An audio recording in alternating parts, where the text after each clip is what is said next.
un ancla inmutable.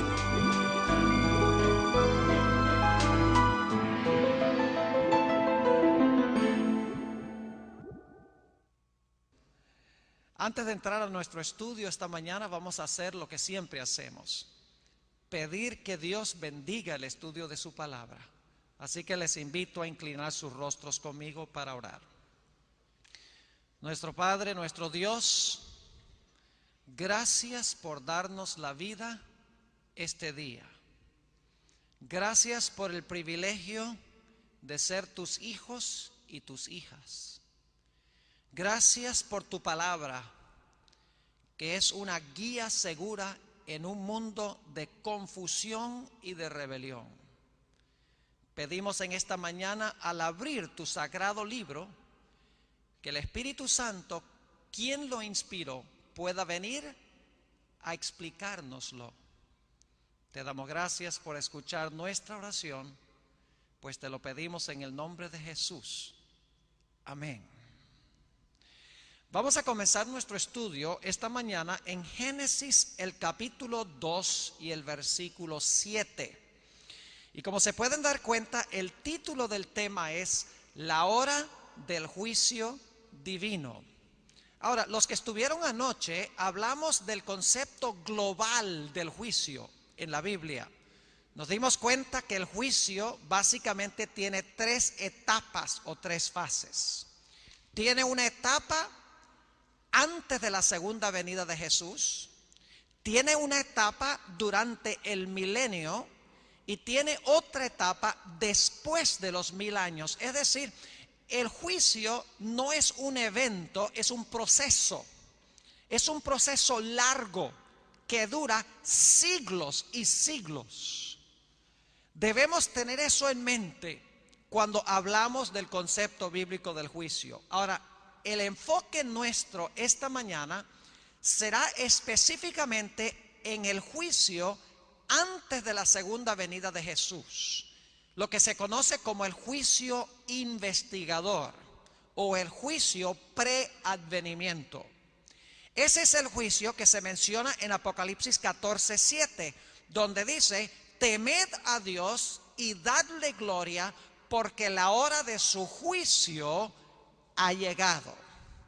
La etapa del juicio que se subraya allí es la etapa antes de la segunda venida de Jesús. Génesis 2 y el versículo 7 habla de la creación del hombre, y algunos que han sido adventistas durante muchos años van a decir: ¿por qué el pastor Bor va a hablar del juicio y lee un versículo que tiene que ver con el estado de los muertos, con la composición material del hombre?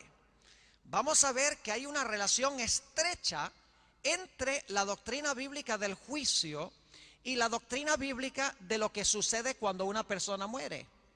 Son inseparables estas dos doctrinas, la del juicio y la del estado de los muertos. Y eso lo vamos a ver claramente en nuestro estudio de esta mañana. Y es vital que lo comprendamos. Es muy significativo e importante comprender qué pasa cuando una persona muere, porque la Biblia nos dice que en los últimos días Satanás va a usar el espiritismo, cuyo fundamento es la idea de la inmortalidad del alma, para engañar a la mayoría de los seres humanos. Así que es importante que sepamos del juicio y sepamos muy claramente lo que la Biblia enseña en cuanto al estado del hombre en el periodo interino de la muerte. Dice en Génesis 2:7: entonces Jehová Dios formó al hombre del polvo de la tierra. Es decir, físicamente el hombre está compuesto de polvo.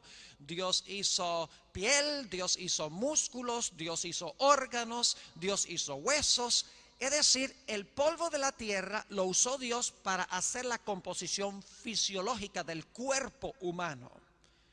Pero aún después que Dios hizo el cuerpo humano, era un cuerpo perfecto, era un cuerpo hermoso, pero era un cuerpo sin vida. No podemos decir que estaba muerto, porque no había muerte, pero era un cuerpo que estaba sin vida, faltaba algo. Y por lo tanto sigue diciendo en el versículo 7: entonces Jehová Dios formó al hombre del polvo de la tierra y alentó en su nariz, es decir, sopló en su nariz aliento de vida. Es decir, Dios le dio a ese cuerpo la capacidad de respirar, le dio la energía vital, y ahora ese cuerpo que estaba inerte, que estaba sin vida, vive y empieza a funcionar el cuerpo. Los ojos empiezan a ver, los oídos empiezan a oír, empieza a funcionar el tacto, empieza a funcionar el gusto. Es decir, los 5 sentidos del cuerpo humano empiezan a funcionar asimilando información del medio ambiente. Es decir, el hombre está compuesto de polvo físicamente, más la energía vital, la respiración, es igual a la persona. La Biblia llama al alma, la persona, mejor dicho, la Biblia llama un alma. Note la última parte del versículo 7. Entonces Jehová Dios formó al hombre del polvo de la tierra y sopló en su nariz aliento de vida, y fue el hombre un ser viviente, o como dicen otras versiones, un alma viviente. Es decir, todos nosotros somos almas, somos personas, somos seres vivientes. Ahora quiero que noten que la persona se compone de cuerpo físico, de polvo y de la energía vital que Dios nos ha concedido. Ahora, Adán, cuando fue creado, no tenía la misma individualidad, personalidad, identidad personal que tenía cuando murió, cuando tenía 930 años. Yo quiero preguntarles, ¿creen ustedes que Adán tenía una personalidad mucho más compleja cuando murió de 930 años que cuando fue creado? ¿Creen que Adán tenía una identidad personal mucho más marcada, muy diferente cuando murió después de 930 años de vida que cuando fue creado? Es más, Dios no crea al hombre con carácter. El hombre a través del tiempo forma su carácter, a través de lo que dejamos entrar por los ojos, por los oídos, por el tacto, por el gusto, es decir, por los 5 sentidos. Nosotros formamos nuestra identidad personal, formamos nuestro carácter, formamos nuestra personalidad, nuestra individualidad. Es decir, somos lo que permitimos entrar por nuestros 5 sentidos. Y cuando Adán murió de 930 años, él tenía una identidad personal muy compleja, compuesta de todo lo que él había permitido entrar a su ser a través de sus 5 sentidos durante un periodo de 930 años. Es decir, que ahora Adán tenía una historia de 930 años acumulados de memorias y de sentimientos, de emociones, de acciones, de pensamientos, de palabras que él había acumulado durante ese periodo de 930 años. Ahora, ¿qué sucede cuando una persona muere? Vamos al libro de Eclesiastés, el capítulo 12 y el versículo 7, Eclesiastés 12 y el versículo 7 nos explica el proceso contrario de la creación. Leímos en Génesis 2:7 que Dios hizo al hombre del polvo de la tierra, alentó en su nariz el soplo de vida, el hombre llegó a ser un ser viviente. Ahora hablemos de la muerte, el proceso contrario. Dice en Eclesiastés 12 y el versículo 7, y el polvo vuelva a la tierra como era, y el espíritu vuelva a Dios que lo dio. Ahora yo les voy a decir algo en esta mañana que va a sorprender inclusive a los adventistas. El espíritu que vuelve a Dios aquí no es solamente el aliento de vida, no es solamente la fuerza vital o la respiración. Hay algo más que vamos a ver nosotros en nuestro estudio de esta mañana que tiene que ver con esta palabra espíritu. Ahora, no se asusten los que han sido adventistas durante muchos años, porque no voy a compartir con ustedes herejía. Todavía creo en el estado de los muertos como enseña tradicionalmente la iglesia adventista, pero creo que hay algo más que no hemos subrayado y no hemos visto de una forma clara. Ahora, fíjense lo que sucede en el momento de la muerte.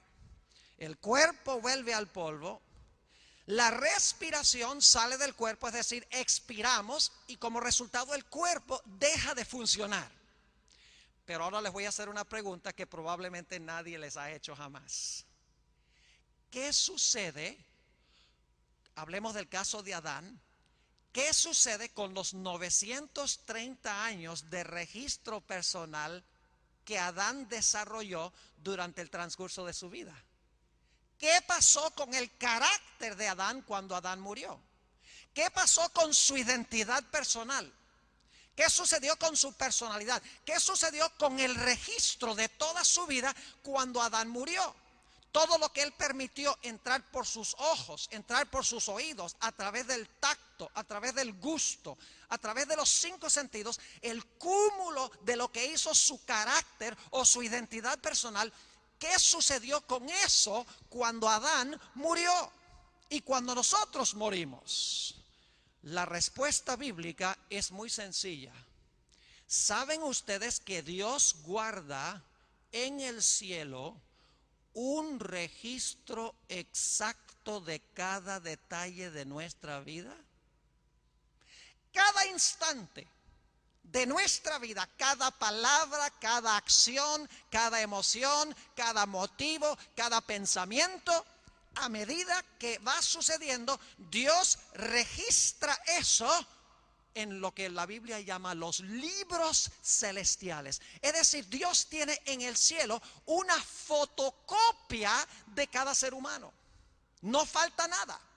Dios ahora, de una forma que yo no puedo comprender su tecnología, está anotando en el cielo cada palabra que yo estoy hablando. Es más, no solo las palabras, sino que Dios está anotando los pensamientos que yo estoy teniendo que llevan a hablar las palabras. Está anotando la forma en que yo miro a cada persona que está reunida aquí en esta mañana. Es decir, Dios registra en los libros celestiales cada detalle de mi vida, desde el momento de mi concepción hasta el momento de mi muerte. Es decir, hay otro Esteban Bor en el cielo en forma escrita.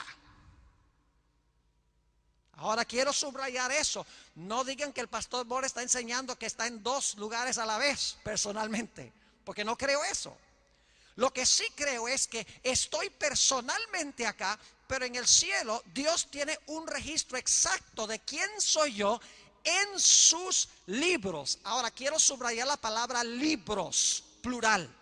Los libros, cuando la Biblia habla de libros en plural, está hablando del registro de nuestra vida, porque Dios tiene un libro para nuestras obras, otro libro para nuestras palabras, otro libro para nuestros motivos, otro libro para nuestras emociones, otro libro para nuestros pensamientos. Es decir, Dios tiene la fotocopia de nuestra vida en libros y no falta ni un solo detalle. Vamos a anotar algunos textos bíblicos. Apocalipsis el capítulo 22. Apocalipsis el capítulo 22 y el versículo 12 nos habla de nuestras obras. Aquí está hablando de Jesús cuando venga. He aquí yo vengo pronto y mi galardón conmigo para recompensar a cada uno según fuere su obra. Si nos va a recompensar según nuestras obras, debe tener en el cielo un registro de esas obras. Y vamos a ver en Apocalipsis 20 que Dios tiene un registro exacto de todas nuestras obras, es decir, de todas nuestras acciones. Están escritas allá sin faltar absolutamente nada. Noten también lo que dice la Biblia en cuanto a nuestras palabras. El Evangelio según San Mateo, el capítulo 12 y el versículo 34 al 37. Mateo el capítulo 12 y el versículo 34 al 37 nos habla de nuestras palabras. Dice allí nuestro Señor Jesucristo: generación de víboras, ¿cómo podéis hablar lo bueno siendo malos? Porque de la abundancia del corazón habla la boca. El hombre bueno del buen tesoro del corazón saca buenas cosas, y el hombre malo del mal tesoro saca malas cosas. Mas yo os digo que de toda palabra ociosa que hablen los hombres, de ella darán cuenta en el día del juicio. Porque por tus palabras serás justificado y por tus palabras serás condenado. Si Dios va a tomar en cuenta nuestras palabras, es porque nuestras palabras están registradas, están escritas. En Eclesiastés el capítulo 12 y el versículo 13 y 14 nos dice no solamente que Dios tiene un registro de nuestras obras externas, sino que Dios guarda un registro de toda cosa secreta, sea buena o sea mala. Dios guarda un registro de nuestros pensamientos. Jesús dijo: cualquiera que mira a una mujer para codiciarla cometió adulterio en su corazón. Es decir, Dios guarda en sus registros también nuestros malos pensamientos que no necesariamente fructifican en la acción. ¿Saben que la Biblia nos dice en el Salmo 56 y el versículo 8 que Dios aún guarda un registro de las lágrimas que derramamos cuando lloramos? Cada lágrima está registrada en su libro, dice ahí en el Salmo 56. Es decir, Dios tiene en el cielo un registro exacto de nosotros, tiene una biografía completa de nuestra vida. Lo que regresa a Dios no es solamente nuestra respiración, porque al fin y al cabo Dios no tiene que agarrar la respiración y guardarla allá. Lo que regresa a Dios, no solamente cuando morimos, porque cuando morimos se cierra el libro, lo que regresa a Dios cada instante de nuestra vida es el registro de nuestras acciones, nuestros pensamientos, nuestras emociones, nuestras intenciones, nuestros motivos, nuestras palabras. Todo está registrado en los libros. Hay una fotocopia allá de mi persona. Y vamos a ver que Dios tiene un propósito muy especial por el cual guarda allá un registro de cada uno de nosotros. Ahora, podríamos ilustrarlo de esta manera. Yo estoy personalmente en la tierra, pero en el cielo estoy en un libro. O estoy en libros. El Señor Jesucristo está personalmente en el cielo, pero en la tierra está en un libro. Es decir, yo estoy en dos lugares a la vez. Estoy en persona acá, pero el registro de mi vida está en los libros celestiales. Es decir, los libros tienen la fotocopia exacta de mi vida sin faltar nada. Pero la Biblia también habla del libro en singular. Libros tiene el registro de la vida. ¿Qué contiene el libro singular? Vayan conmigo a Filipenses, el capítulo 4 y el versículo 3. Vamos a hablar ahora del libro. No podemos entender el juicio al menos que comprendamos libros y libro. El libro de Filipenses, el capítulo 4 y el versículo 3. Aquí el apóstol San Pablo está hablando de varios colaboradores suyos en el ministerio. Dice allí: asimismo te ruego también a ti, compañero fiel, que ayudes a estas que combatieron juntamente conmigo en el evangelio, con Clemente también, y los demás colaboradores míos, cuyos nombres están en el libro de la vida. ¿Qué es lo que está en el libro de la vida? No las acciones, sino nombres. Noten también Apocalipsis, el capítulo 3, Apocalipsis, el capítulo 3 y el versículo 5. Apocalipsis 3 y el versículo 5. Otra referencia a lo que contiene el libro singular. Es un mensaje aquí que se da a la iglesia de Sardis. Y dice lo siguiente: el que venciere será vestido de vestiduras blancas, y no borraré su nombre del libro de la vida, y confesaré su nombre delante de mi Padre y de sus ángeles. Es decir, el libro de la vida tiene nombres. los libros tienen el registro de nuestra vida. Podríamos mencionar de paso otro ejemplo bíblico donde Moisés está en el monte Sinaí intercediendo por el pueblo que acaba de adorar al becerro de oro, y Dios ha dicho: voy a destruir a este pueblo y voy a escoger a otro pueblo y tú vas a ser el líder, Moisés. Y Moisés le dice a Dios: Señor, si tú no puedes salvar a este pueblo, borra mi nombre de tu libro. Es decir, libro singular tiene nombres, libros plural tiene la fotocopia de la vida. Desde el momento que nosotros nacemos, somos escritos en el libro, y luego Dios guarda los registros de nuestra vida. Ahora hablemos, ya habiendo entendido este asunto de qué contienen los libros y qué tiene el libro, podemos entender un poquito mejor el concepto bíblico del juicio que está realizándose ahora mismo en el cielo. Vamos un momento a 2 de Corintios, el capítulo 5 y el versículo 10. 2 de Corintios 5:10, un texto que leímos en nuestra exposición de anoche. Dice: porque es necesario que todos nosotros comparezcamos ante el tribunal de Cristo, para que cada uno reciba según lo que haya hecho mientras estaba en el cuerpo, sea bueno o sea malo. Fíjense que aquí dice que tendremos que comparecer ante el tribunal de Cristo para responder por todo lo que hemos hecho en el cuerpo, es decir, en esta existencia en la cual estamos en el presente. Para eso Dios debe llevar un registro de nuestra vida, si es que vamos a ser recompensados de acuerdo a si nuestras obras fueron buenas o fueron malas. Pero como vimos en nuestro estudio de anoche, este juicio comienza en el cielo antes que Cristo venga. Daniel 7, que vimos anoche, dice que el anciano de grande edad entró al lugar santísimo del santuario, se sentó, los libros se abrieron.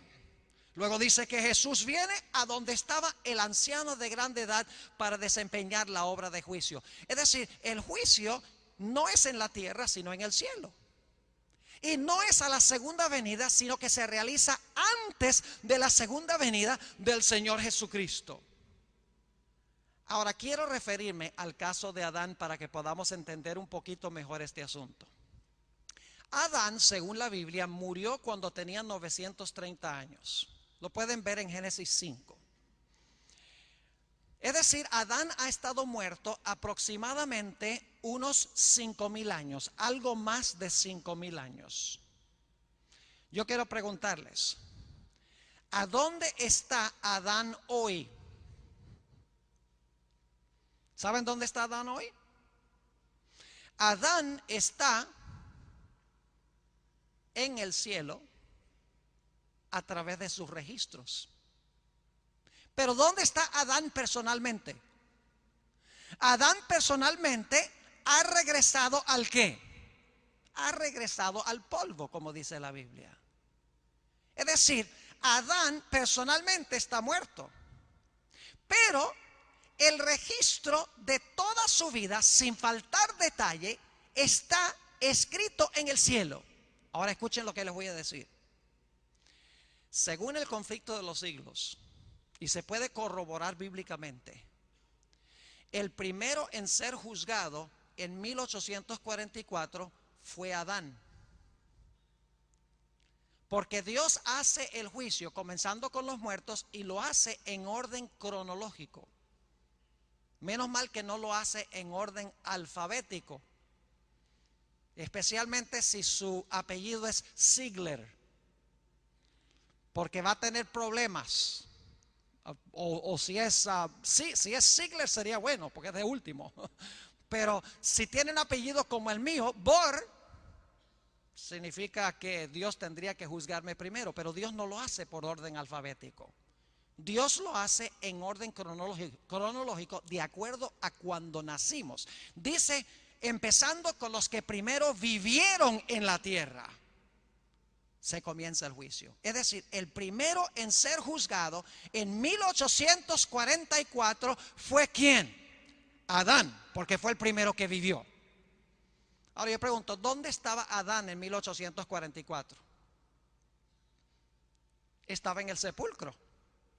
¿Cuándo va a recibir Adán su recompensa?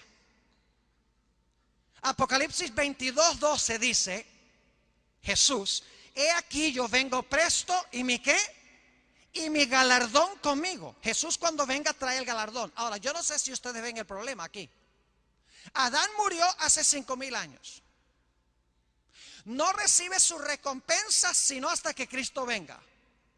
Pero fue el primero en presentarse en el juicio en 1844. La pregunta es, ¿cómo pudo presentarse Adán ante el gran tribunal de Cristo en 1844 si no recibe su recompensa sino hasta que Cristo venga? Si no resucita sino hasta que Cristo venga. ¿Cómo puede haber comparecido en el juicio? La respuesta es muy sencilla. Adán se apareció en el cielo a través de ¿qué? A través de sus registros. Es decir, Adán no tuvo que ir en 1844 al cielo.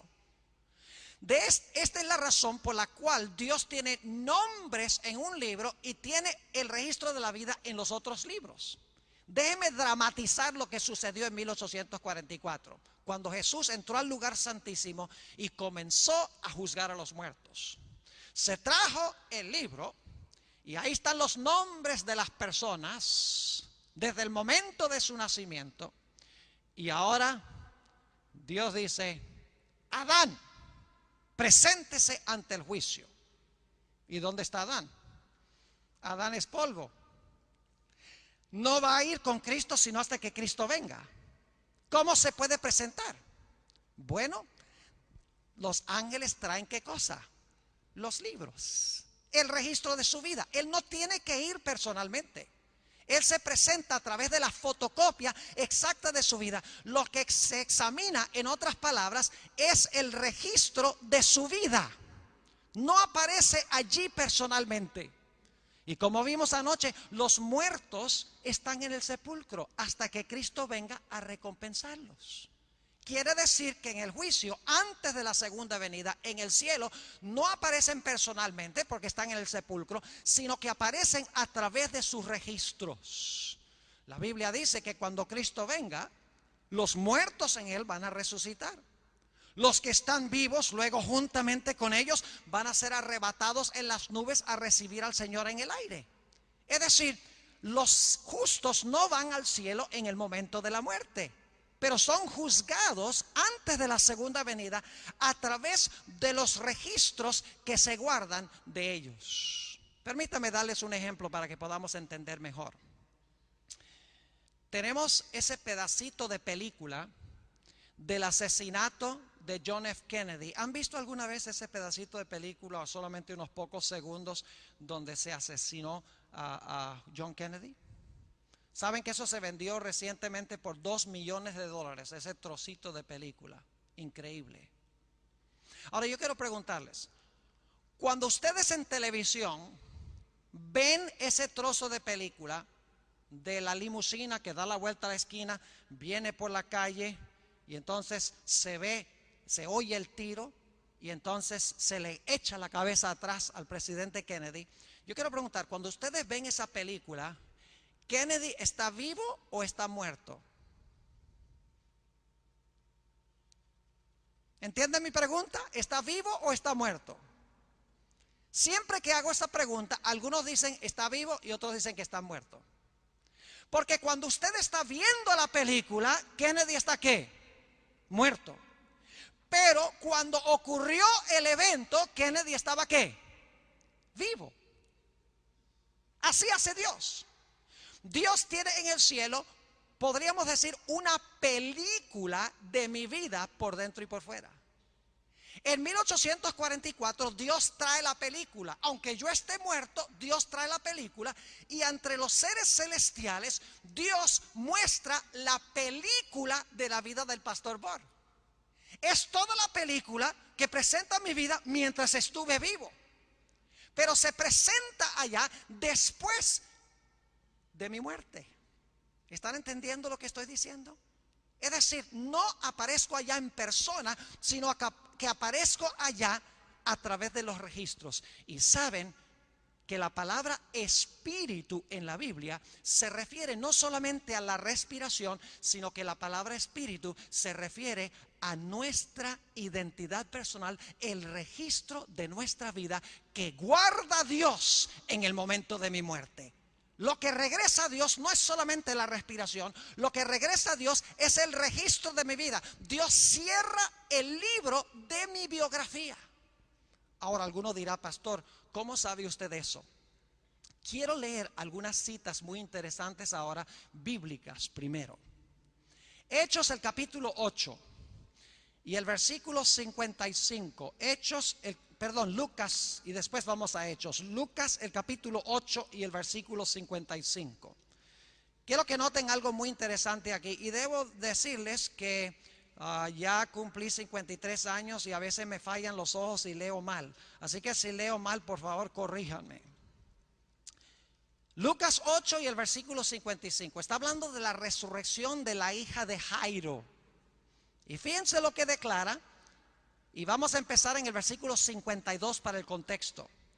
Dice, y lloraban todos y hacían lamentación por ella. Pero él dijo, no lloréis, no está muerta, sino que duerme. Y se burlaban de él sabiendo que estaba muerta.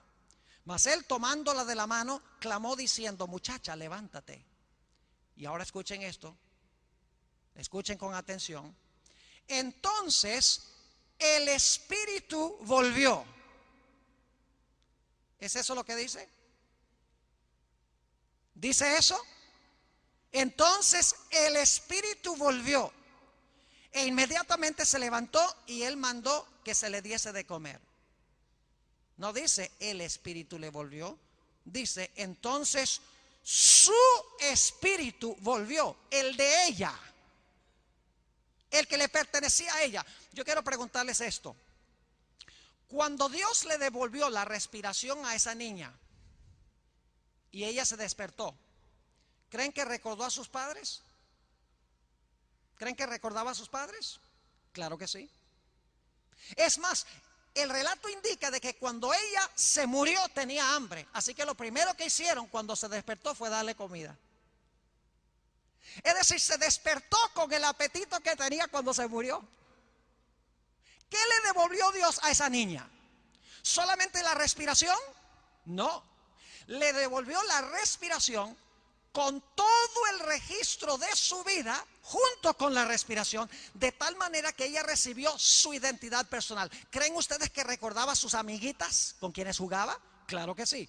¿Creen que recordaba todos los detalles que se habían realizado de su vida de antemano? Claro que sí, porque cuando Dios le devolvió la respiración, le devolvió también el registro completo de su vida. Es decir, ella resucitó siendo ella. Ahora vamos también a Hechos de los Apóstoles, el capítulo 7 y el versículo 56. Hechos, el capítulo 7 y el versículo 56. Aquí está hablando de mi tocayo, Esteban, del martirio de Esteban. Dice en el versículo 56, y dijo, he aquí veo los cielos abiertos y al Hijo del Hombre que está a la diestra de Dios. Entonces ellos, dando grandes voces, se taparon los oídos y arremetieron a una contra él. Y echándole fuera de la ciudad, le apedrearon. Y los testigos pusieron sus ropas a los pies de un joven que se llamaba Saulo. Y apedreaban a Esteban mientras él invocaba y decía, Señor Jesús, recibe el Espíritu. ¿Eso es lo que dice? ¿Recibe el Espíritu? No. Dice Esteban, ¿recibe qué? Recibe mi Espíritu. ¿Qué está diciendo Esteban? ¿Nada más cuida mi respiración? No, Esteban está diciendo, cuida mi identidad personal. Guarda todo detalle de quién soy yo. Guarda el registro de mi vida. Porque Esteban algún día va a resucitar, y cuando resucite Dios le va a devolver no solamente el aliento, sino su identidad personal. Va a ser Esteban, va a reconocer a Saulo, va a recordar los eventos que se realizaron en su vida, porque Dios le va a devolver, aunque se volvió polvo ya, Esteban ya es polvo, Dios va a hacer su cuerpo de nuevo y le va a devolver la respiración y toda la memoria de su vida. Le va a devolver el registro completo y total de su vida. Hablemos un momento de Jesús. Lucas 23 y el versículo 46. San Lucas, el capítulo 23 y el versículo 46. Está hablando de la muerte de Cristo, y fíjense qué interesante lo que dice Jesús a su Padre en la cruz.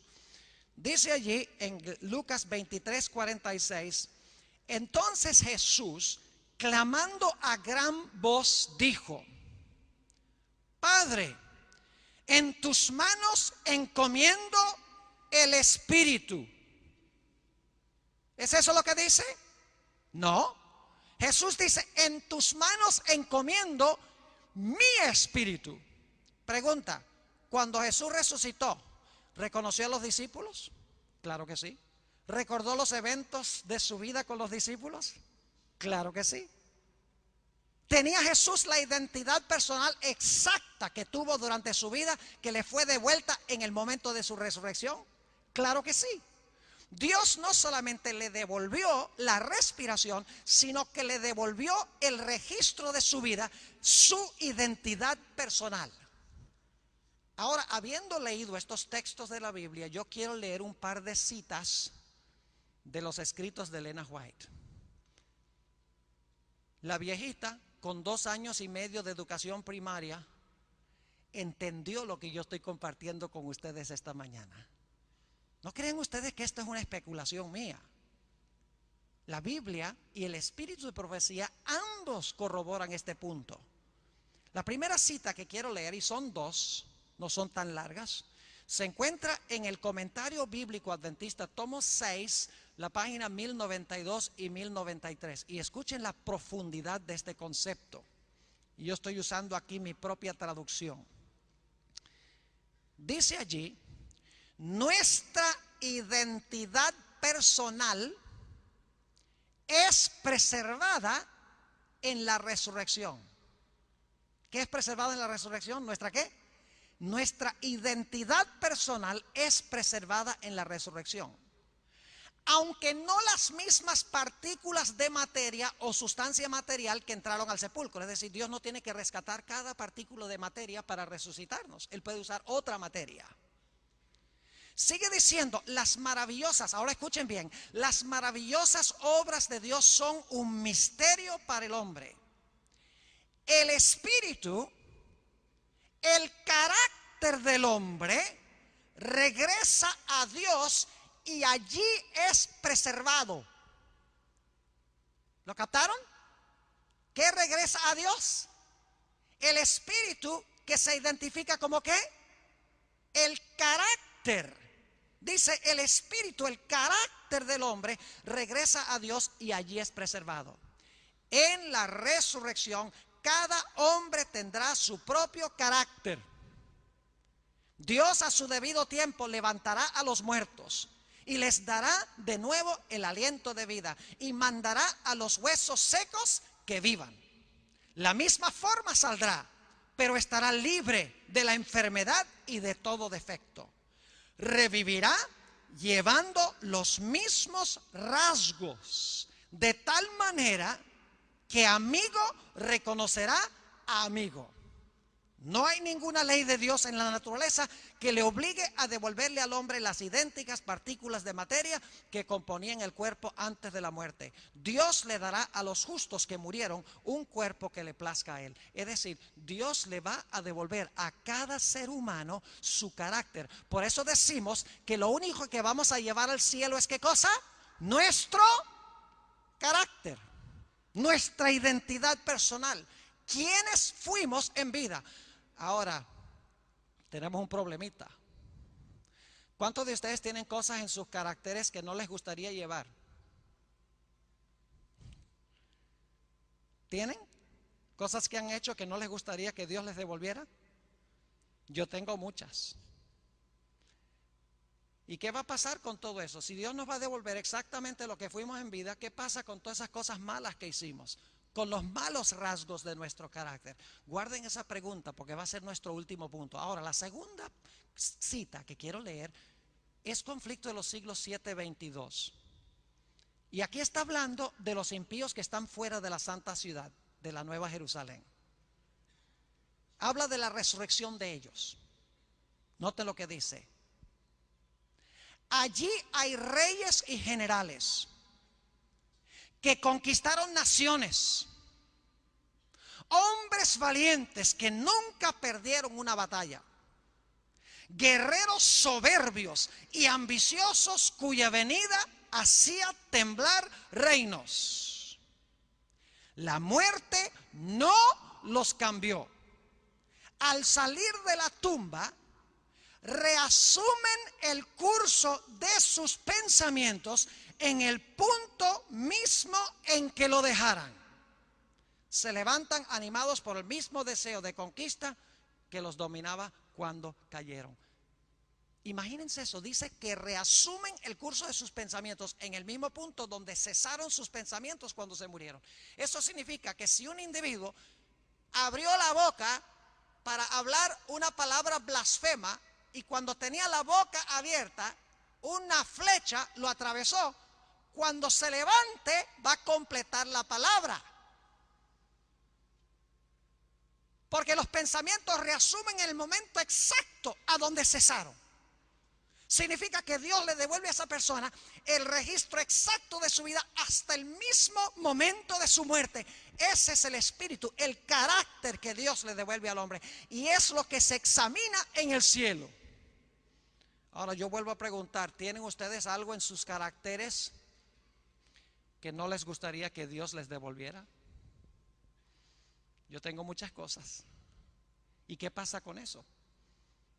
¿Qué pasa con los que murieron en Cristo? ¿Les va a devolver Dios también todas esas cosas negativas de su carácter? He guardado las mejores noticias de último. Solamente podemos entender este asunto que les acabo de mencionar desde la perspectiva del santuario. Escuchen bien lo que les voy a decir y lo voy a sintetizar. La Biblia enseña que cuando nosotros confesamos nuestros pecados, Dios es fiel y justo y nos perdona nuestros pecados. Pero esos pecados no quedan borrados del santuario.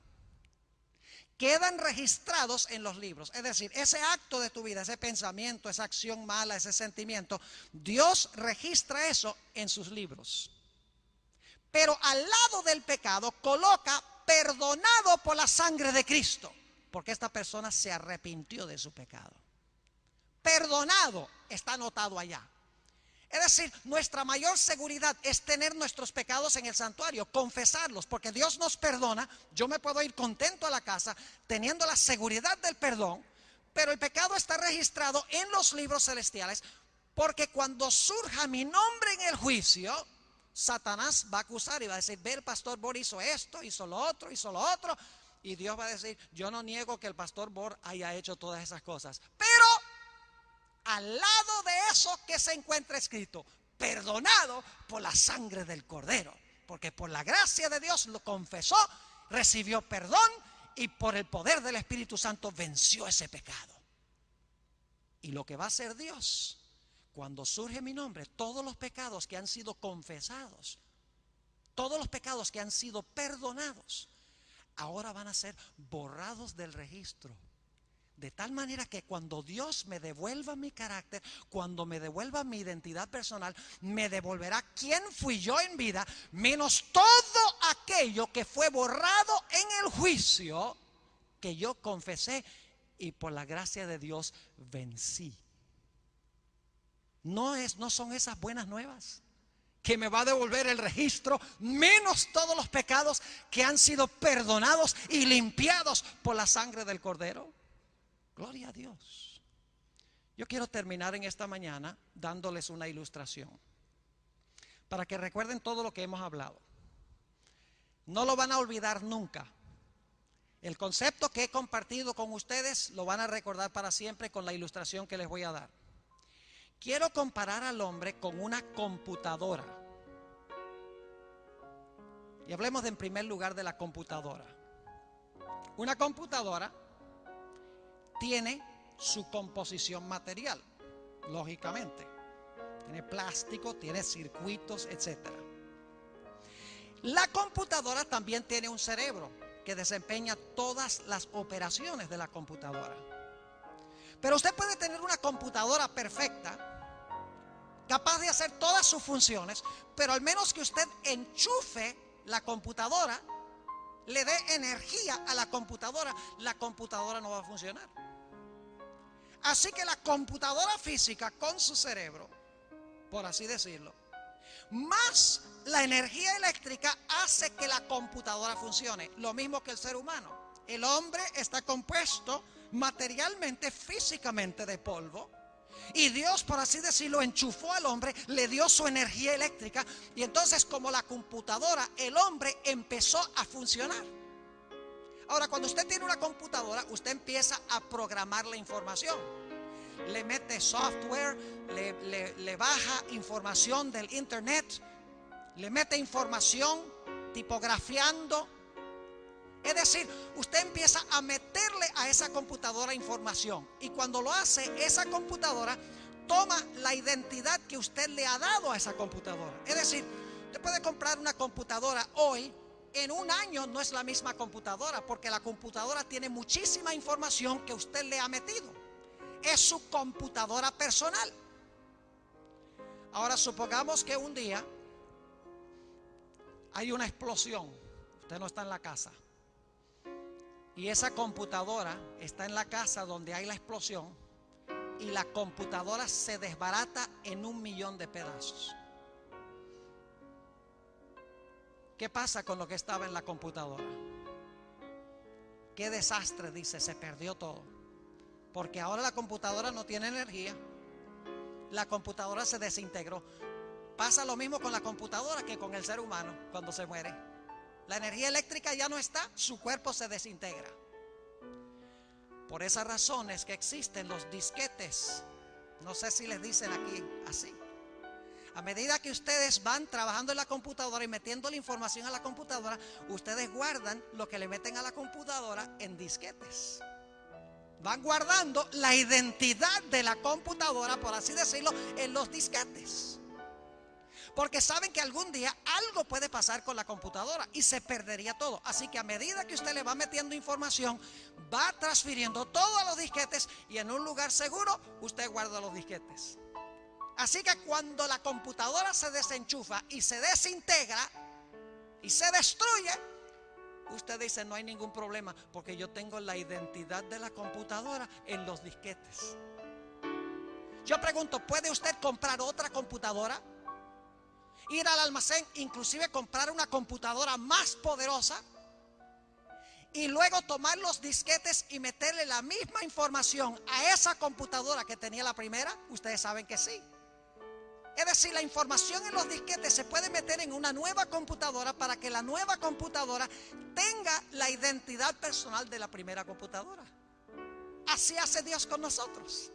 Dios sabe que algún día, al menos que Cristo venga mientras estemos vivos, vamos a ir al polvo, nos vamos a desintegrar, vamos a quedar desenchufados de la corriente eléctrica de Dios. Pero Dios guarda, por así decirlo, nuestra identidad en disquetes. Porque algún día Él va a regresar, nos va a resucitar, nos va a dar un cuerpo mucho superior a lo que teníamos. Y nos va a devolver la información que Él ha guardado en sus libros. Nos va a devolver el carácter o nuestra identidad personal. En el juicio celestial lo que hace Dios, dice, bueno, Esteban Bor, traigan los disquetes. Y entonces, y estoy dramatizando para que puedan entender, los seres celestiales ven todo el registro de la vida del pastor Bor en los disquetes. Y aparecen esos pecados ahí en los disquetes, pero pecados que han sido confesados y perdonados. ¿Y saben lo que hace Dios al pasar mi nombre en los disquetes? Hay un botoncito que dice borrar. Y por lo tanto Dios ahora, cuando esas partes del registro de mi vida que por la gracia de Dios han sido perdonadas, Dios ¿qué hace? Las borra. De tal manera que cuando me devuelva la identidad que está en los disquetes, me va a devolver todo aquello que fue mi vida, menos los pecados que por la gracia de Dios han sido perdonados y vencidos en la vida. Por eso el primer ángel dice: temed a Dios y dale gloria y adóralo, porque la hora de su juicio ha llegado. La hora de examinar tu vida ha llegado. La hora de ver lo que está en los disquetes ha llegado. Y Dios quiere que nosotros pasemos victoriosamente por el juicio. Por eso nos da las condiciones bajo las cuales podemos nosotros pasar victoriosamente el juicio. Aceptando el evangelio eterno de la salvación a través de Jesús. Manifestándolo en nuestra vida, en nuestras obras. Temiendo a Dios, dándole gloria y adorando a aquel que hizo el cielo, la tierra, el mar y las fuentes de las aguas. Jóvenes y señoritas, lo único que vamos a llevar al cielo es nuestro carácter. Que Dios nos ayude a formar un carácter a semejanza del bello carácter de Jesús. Si tienes algún pecado en tu vida que estás acariciando, confiésalo. Pídele al Señor que te dé la victoria sobre ese pecado, para que en tu disquete en el cielo se pueda escribir perdonado. Y cuando ese nombre y cuando ese pecado aparezca en el juicio, que Dios pueda decir: borren ese pecado, borren esa mala acción, ese mal pensamiento, esa mala palabra, ese mal sentimiento, bórrenlo, porque ha sido perdonado por la sangre del Cordero. Qué maravilloso Salvador tenemos nosotros. Yo quiero preguntar en esta mañana: ¿cuántos desean decirle a Jesús: Señor Jesús, te entrego mis pecados, te los doy, perdóname por haber pecado contra ti, y Señor, más que esto, dame tu Espíritu Santo para que por tu poder pueda temerte y glorificarte y adorarte en este tiempo del juicio divino? ¿Quieren que tenga una oración para pedirle eso a Dios? El perdón, la limpieza y el poder en nuestra vida. Oremos. Padre Celestial, te damos gracias, porque a pesar de que tenemos que enfrentarnos al juicio, podemos enfrentarnos con plena certidumbre de que Cristo es nuestro representante. Señor, delante de ti se encuentra esta maravillosa juventud, el personal docente, los miembros de la comunidad. Y en este momento sabemos, Señor, que estás juzgando a los muertos. Pronto pasarás a los vivos, no sabemos cuán pronto. Será cosa solemne presentarnos ante el gran tribunal supremo a través de nuestros registros. Oh Señor, te ruego que estés con cada joven, con cada señorita, con cada hermano de la comunidad, cada miembro del personal docente. Señor, borra nuestros pecados. Danos victoria sobre el pecado, para que podamos presentarnos en el juicio y seamos reconocidos sin mancha, ni arruga, ni cosa semejante. Gracias, Señor, por la seguridad de que nos devolverás nuestra identidad si llegásemos a morir, para ser hijos tuyos, no solo durante esta vida de sufrimiento, sino a través de los siglos de la eternidad. Gracias te damos por el privilegio de acercarnos a tu trono en oración, y gracias por escucharnos, porque te lo pedimos en el precioso nombre de Cristo Jesús. Amén.